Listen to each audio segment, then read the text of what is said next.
اور جو یہ فیس لے کر مسئلہ بیان کرتے ہیں، اور کیا شریعت میں آج تک کسی نے ایسا کیا ہے؟ حضور صلی اللہ علیہ وسلم، صحابہ، تابعین، تبع تابعین، آج تک علماء کرام کبھی کسی سے یار میں مسئلہ تب بتاؤں گا، میری فیس 400 ریال ہے یا میری فیس اتنے پیسے ہیں دو، آج تک مجھے یہ بتائیں کسی نے فیس لے کر مسائل بتائے ہیں؟ نحمدہ ونصلی علی رسولہ الکریم، اما بعد۔ دیکھیے، ہمارے چینل پر یہ فارمیٹ ہے کہ آپ دین کا کوئی مسئلہ اگر پوچھنا چاہتے ہیں تو وائس میسج کر دیجئے۔ ہم جو سعودی عرب کے لجنۃ دائمہ الافتاء ہے یا سعودی عرب کی جو فتویٰ کمیٹی ہے اور علماء کرام ہیں، ان کے فتاوی جات اردو میں آپ کے سوال کا جواب لے کر چینل پر، واٹس ایپ پر، فیس بک پر یا یوٹیوب پر حاضر ہو جائیں گے۔ آپ ہمارے چینل کو سبسکرائب کر لیجئے، ویڈیوز آپ کو آتی رہیں گی، آپ علم حاصل کرتے رہیں گے۔ اس سے کبھی بھی کوئی آپ سے یہ نہیں پوچھے گا کہ اس کا آپ اجرت یا حق محنت ہمیں دے دیجئے۔ جو محنت ہم کر رہے ہیں وہ محنت اللہ رب العالمین قبول فرمائے اور آپ کو قرآن و سنت پر عمل کرنے والا بنا دے، مجھے بھی آمین یا رب العالمین۔ نمبر 1۔ نمبر 2، طلاق کے مسائل میں دراصل جو لوگ گفتگو کرنا چاہتے ہیں، کیونکہ عوام یہ سمجھتی ہے کہ طلاق کے مسئلے کو ہم نے لکھ کر بھیجا کہ میں نے اپنی بیوی کو 3 طلاق دے دی ہیں، کیا یہ طلاق ہوئی ہے یا نہیں ہوئی ہے؟ مفتی صاحب انڈیا پاکستان میں کیا کرتے ہیں، وہ یہ کہہ دیتے ہیں کہ یہ طلاق ہو گئی ہے، اب آپ کی بیوی آپ پر حرام ہو گئی ہے۔ حالانکہ سعودی عرب کے علماء، جب میں نے شیخ سعد الختلان کا یا شیخ عبداللہ المطلق سے اذاعۃ القرآن الکریم پر جو پروگرام آتا ہے نا، نور علی الدرب، ان پر کسی نے سائل نے پوچھا تو انہوں نے کہا کہ ہم ایسے آپ کو جواب نہیں دیں گے جب تک کہ ہم تسلی سے، تشفی سے آپ سے اور آپ کی بیوی سے دونوں سے بات نہ کر لیں، اور اس میں وقت لگتا ہے، وقت درکار ہے۔ انہوں نے کہا کہ آپ مفتیان کرام سے جا کے ریاض میں اپنے اس مسئلے کا حل وہاں سے لے سکتے ہیں۔ اب سعودی عرب میں جو لوگ مقیم ہیں یا جو جوڑے یہاں پر موجود ہیں، وہ لجنۃ الدائمہ والافتاء چلے جائیں، فتویٰ یہاں پر صرف فتویٰ کمیٹی ہی ایشو کرتی ہے مفتی اعظم کی زیر نگرانی۔ لیکن بر صغیر کے جو لوگ ہیں، جب وہ طلاق کے مسئلے میں اس طرح کی گفتگو کرنا چاہتے ہیں تو ان کی ایک تو رسائی ریاض دارالافتاء تک نہیں ہے، نمبر 1۔ نمبر 2 کہ میاں بیوی وہاں جا نہیں سکتے۔ ایک صاحب ہمارے ہی ویور ہیں، ریاض میں رہتے ہیں، انہوں نے مجھ سے پوچھا تو میں نے ان کو کہا کہ آپ کی طلاق ہی نہیں ہوئی ہے۔ انہوں نے کہا طلاق کیوں نہیں ہوئی؟ تو میں نے ان کو بتایا کیونکہ ایک دن پہلے آپ نے اپنی بیوی سے ہم بستری کی تھی، اگلے روز آپ نے اس کو طلاق دے دی۔ تو یہ بات انہیں بہت ناگوار گزری اور وہ لجنۃ الدائمہ والافتاء کی فتویٰ کمیٹی میں پہنچ گئے اور انہوں نے کہا عاقل صاحب نے یہ کہا ہے کہ یہ طلاق ہی نہیں ہوئی ہے۔ مفتی صاحب کے دفتر میں جب وہ گئے تو ان کو یہ بتایا گیا کہ جس نے بھی یہ کہا ہے اس نے صحیح کہا ہے۔ آپ نے اگر 1 روز قبل اپنی بیوی سے ہم بستری کی تھی یا 2 روز قبل ہم بستری کی تھی تو وہ طلاق ہی قابل قبول نہیں ہے۔ کئی ایسے امور ہیں جب آپ شوہر طلاق دینا چاہتا ہے نا اور وہ اپنی بیوی کو طلاق طلاق طلاق یا 200 مرتبہ طلاق یا مختلف اوقات میں طلاق دیتا ہے تو یہ تفصیل طلب معاملہ ہوتا ہے۔ کن حالات میں طلاق دی گئی ہے؟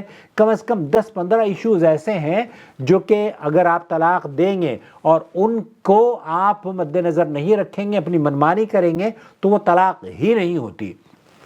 ہمارا کام یہ ہے کہ ہم آپ سے اتنی گزارش کرتے ہیں کہ جو فیس ہے نا ہماری، وہ فیس آپ پے کر دیجئے، اور اگر وہ فیس آپ پے نہیں کر سکتے، اتنی رقم آپ کے پاس نہیں ہے، تو آپ یہ کہیے کہ میرے پاس اتنی رقم نہیں ہے، میں غریب آدمی ہوں، میں اتنی دے سکتا ہوں۔ یہ بات تو سمجھ میں آتی ہے، لیکن یہ بات سمجھنے سے قاصر ہوں کہ آپ 1 گھنٹہ ہم سے مطالبہ کریں کہ ہم تفصیل سے، کیونکہ میں اس طرح سے طلاق کے مسئلے پر گفتگو نہیں کرتا۔ آپ نے میسج کیا، میں نے آپ کو جواب دے دیا، میں ایسا نہیں کروں گا اور نہ ہی کرتا ہوں۔ میں تفصیل سے بات کرنا چاہتا ہوں، اور دین دین اسلام میں اس حق محنت کو وصول کرنا، سماحت الشیخ عبدالعزیز بن باز جو مفتی مملکت سعودی عرب ہیں، ان سے بھی پوچھا گیا کہ اگر کوئی آدمی کسی کے لیے رہنمائی فراہم کر رہا ہے اور وہ ان کے مسائل کا حل ان کو دے رہا ہے تو کیا یہ ان کے لیے جائز ہے کہ وہ اس کا معاوضہ طلب کرے؟ یہاں اگر کسی شخص کو وہ اوقاف کی طرف سے یا کسی آرگنائزیشن کی طرف سے جو کام وہ انجام دے رہا ہے اس کا معاوضہ اس کو، اس کی حق محنت اس کو مل رہی ہے، یا کسی مدرسے میں وہ بطور مفتی یا بطور ٹیچر یا بطور کسی بھی پوسٹ پر کام کر رہا ہے، دارالعلوم دیوبند نے بھی یہی کہا کہ وہ ہمارے ہاں اگر مفتی ہے تو اس کے لیے جائز نہیں ہے کہ وہ پیسہ لے، لیکن اگر وہ مفتی نہیں ہے، اس کی کوئی تنخواہ نہیں کوئی دے رہا ہے، نہ وقف بورڈ اس کو سپورٹ کر رہا ہے، نہ حکومت اس کو سپورٹ کر رہی ہے، اور وہ اس کی ضرورتیں ہیں، وہ اس دنیا میں جیتا ہے، اس دنیا میں کھاتا ہے، اس کے بال بچے ہیں، اب یہ بتائیے کہ وہ اپنے ضرورتوں کو، اپنے بال بچوں کی ضرورتوں کو پورا کرنے کے لیے کہاں جائے گا؟ ایسی صورت میں شیخ فرما رہے ہیں کہ اس کے لیے جائز ہے کہ وہ اپنی اس حق محنت کا مطالبہ کرے۔ فقد ذكر العلماء لا بأس أن يجر عليهم شيئا، لا بأس، ایسی حالت میں ان لوگوں سے اگر وہ حق محنت کا مطالبہ کرتا ہے تو کوئی حرج کی بات نہیں ہے، اور یہ قرآن و سنت میں بھی موجود ہے۔ اور جو لوگ یہ ہے نا، ہمارے بہت سارے بھائی ہیں، وہ یہ سمجھتے ہیں کہ دینی امور پر تو ہمارے مولوی جتنے بھی ہیں، یہ سارے کے سارے کام جتنے بھی ہیں مولوی صاحب کو فری میں کرنے چاہیے، اور یہ سمجھتے ہیں کہ ہمارے زرخریز غلام ہیں۔ انڈیا پاکستان کی بات بتا رہا ہوں میں آپ کو، واللہ ان کا یہ زعم باطل ہے کہ دینی تعلیم ہو، امامت ہو، خطابت ہو، درس و تدریس ہو، پڑھنا پڑھانا ہو، یا دینی امور میں سے کوئی بھی معاملہ ہو، اس پر اجرت لینا جائز اور درست نہیں ہے۔ اگر اجرت لے لی جائے تو اس کا اجر اور ثواب ختم ہو جائے گا، یہ عام جہلا کا تصور ہے۔ اس کے بارے میں وہ کچھ دلائل بھی رکھتے ہیں، اور ان دلائل میں کوئی بھی صداقت اور سچائی نہیں ہے، بلکہ وہ نہایت ہی کمزور ترین دلیل ہیں۔ اللہ کے رسول صلی اللہ علیہ وسلم سے صحیح بخاری کے اندر مشہور واقعہ ہے، ایک صحابی نے ایک شخص کو دم کیا، 40 بکریاں اس کو اجرت کے طور پر دی گئیں، اور وہ کچھ لوگ تھے جو کہنے لگے کہ ابھی یہ اجرت ملی ہے، چلو اس کو آپس میں تقسیم کرتے ہیں۔ وہ کہنے لگا کہ نہیں، پہلے ہم اس بارے میں رسول اکرم صلی اللہ علیہ وسلم سے پوچھیں گے۔ آپ سے پوچھا گیا تو آپ نے ایک اصول، قاعدہ اور قانون بیان فرمایا۔ آپ علیہ السلام نے ارشاد فرمایا کہ وہ تمام تر شے، وہ تمام تر پیشے، تمام تر کام، تمام تر امور جن پر اجرت لی جاتی ہے، ان سارے امور میں سے کتاب اللہ یہ حق رکھتی ہے کہ اس پر اجرت لی جائے۔ اگر کوئی معمار ہے، مکان تعمیر کرتا ہے، کوئی میکینک ہے، انجینئر ہے، ڈاکٹر ہے، کسی بھی پیشے میں وہ اجرت لیتا ہے، تو ان تمام تر پیشوں میں، ان تمام تر امور سے اجرت کا سب سے زیادہ حقدار کتاب اللہ ہے۔ اور پھر نبی کریم صلی اللہ علیہ وسلم نے انہیں اس چیز کے درست ہونے کا فتویٰ دیا، تو ساتھ ہی یہ بھی فرمایا کہ تمہارے لیے یہ 40 بکریاں جو تمہیں دی گئی ہیں انہیں لینا جائز اور درست ہے۔ یعنی فتویٰ دینے کی فیس بھی رسول اکرم صلی اللہ علیہ وسلم کی طرف سے یہ مختصر اور جامع بات ہے کہ کتاب اللہ کی تعلیم پر، دم کرنے پر یا دینی امور پر اجرت لینا نبی کریم صلی اللہ علیہ وسلم سے ثابت ہے، اور آپ نے اسے بھی جائز اور درست قرار دیا ہے، اور فتویٰ دینے کی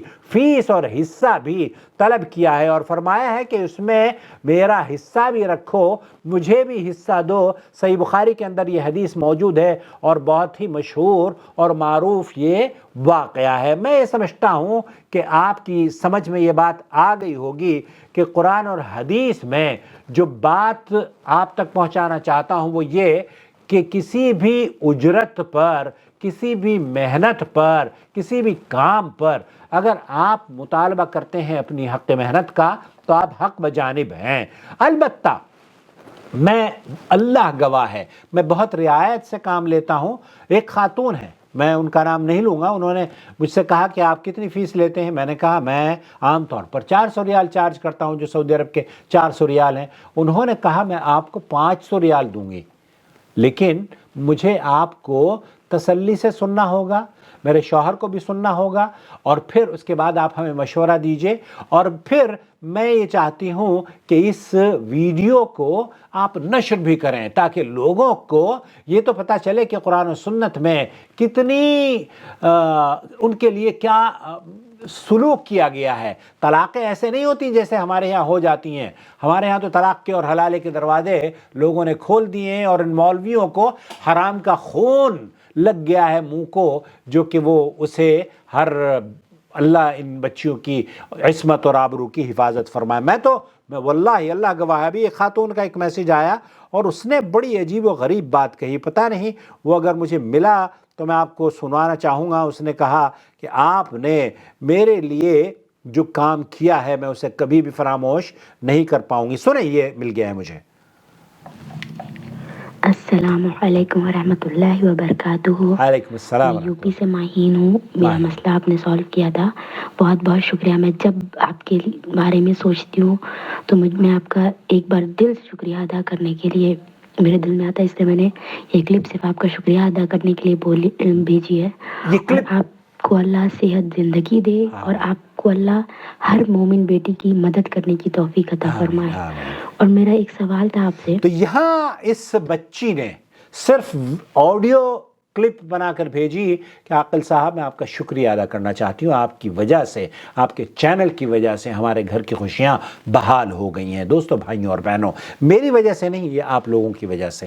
وہ لوگ جو کہ چینل کے سپورٹر ہیں، وہ لوگ جو جوائن ممبر ہیں، انہوں نے اصل میں جو جوائن ممبرشپ کے ذریعے ہمارے پاس سپورٹ آتی ہے نا، یقین کیجئے میں اس کے بدلے ان بچیوں کو جو کہ محتاج ہیں، جو کہ غریب ہیں، جو کہ مسکین ہیں، بہت ساری بچیاں ہیں جو کہ غریب ہیں، ان کی میں مدد کرتا ہوں اللہ کے لیے۔ اور انما نطعمکم لوجہ اللہ لا نرید منکم جزاء ولا شکورا۔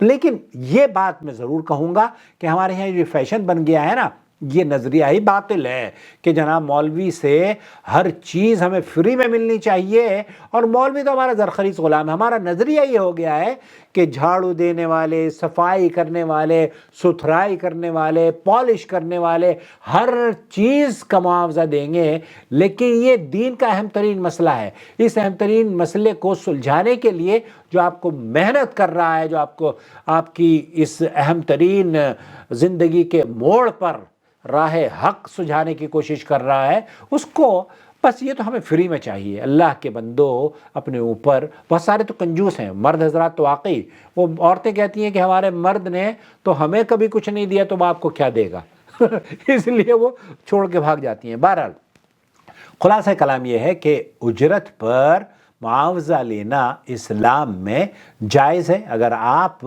کسی آرگنائزیشن کے، کسی مدرسے کے، کسی وقف اوقاف کے کارکن نہیں ہے جو کہ آپ کو سپورٹ کرتا ہوں، میں کوئی کارکن نہیں ہوں۔ مجھے کہاں بہت سارے لوگ ہیں یہ الزام دیتے ہیں کہ آپ تو سعودی عرب، آپ بھائی سعودی عرب سے کچھ نہیں ملتا، اللہ کے بندے۔ میں صرف اور صرف، آپ اگر اس چینل کو سپورٹ کریں گے تو یقین جانیے ہم لوگوں کی زندگیوں میں خوشیاں بحال کرتے رہیں گے۔ اور یہ جو طلاقیں ہوتی ہیں نا، 95% طلاقیں انڈیا پاکستان کی نہیں ہوتی اگر سعودی عرب کے جو قائد قانون ہیں ہم اپنے ملکوں میں نافذ کر لیں تو۔ اپنا خیال رکھیں اور بک کر لیں ہمارے سیشن کو اگر آپ ہم سے اپنے طلاق کے مسئلے پر گفتگو کرنا چاہتے ہیں۔ لیکن تسلی سے گفتگو کروں گا، سوال کا جواب میں نے طلاق دے دی ہے، آپ مجھے بتا دیجئے، تھوڑی سی ہی تو بات ہے، یہی تو کرنا چاہتا ہوں میں۔ ارے بھائی یہ آپ کے لیے تھوڑی ہو سکتی ہے، میرے لیے مصیبت ہے۔ میں کسی کو کیسے بغیر تفصیل جانے بتا دوں کہ آپ کی طلاق ہوئی ہے یا نہیں؟ لیکن 95% طلاقیں ہوتی نہیں ہیں۔ وہ مفتیان صاحب جو بیٹھے ہوئے ہیں نا آپ کے ملکوں میں، وہ کرا دیتے ہیں کہ جناب اب تو طلاق ہو گئی ہے، آپ نے کہہ دیا ہے، اب آپ حلالے کی چھری سے اس بچی کو ذبح کرواؤ۔ حلالے کا زیادہ مستحق شوہر ہے جس نے طلاق دی تھی، یہ بیوی نہیں ہے۔ اپنا خیال رکھیں۔